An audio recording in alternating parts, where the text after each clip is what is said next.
Hi, I'm Tianzong. I'm doing a monologue called That's My Dad, which has no play story based on it, plot behind it, and the author is also on it.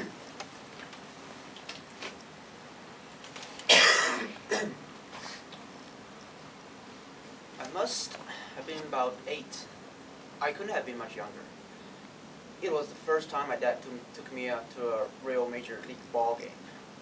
I guess I must have eaten one too many hot dog or too many nachos that suddenly I really had to go to the bathroom. I wasn't sure my dad would let me go by myself, but we were within one run of trying the game, and he didn't want to miss anything. I was thrilled. See, when you are 8, finding a men's room is a real grown-up adventure. Even the word men's room was exciting. But I think deep down I was a little bit hurt that he wasn't more worried about me. I mean, who knows what kind of weirdos might have been in that men's room. Anyway, there weren't any weirdos. But when I got back to my seat, this guy was in it. This total stranger was in my seat. And he was talking to my dad. And my dad had his arm around that guy's shoulder. Not in a weird way, but you know, like guys pounding. And they were laughing. My dad used to put his arm around my shoulders like that. And all I could think was, why is he talking to that guy? That is my seat.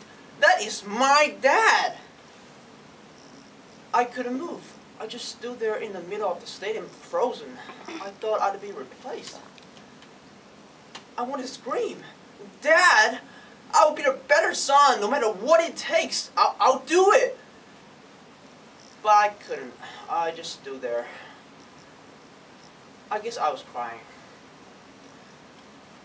And this guy in the blue shirt came up and tried to find what was wrong. But I couldn't tell him. How could I tell him I was not by my dad?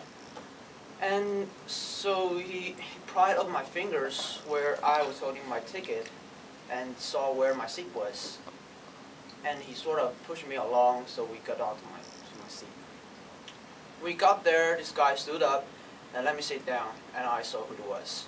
Hey, look who's here, said my dad. It's Mr. Allen. You know what? He's a huge baseball fan just like you.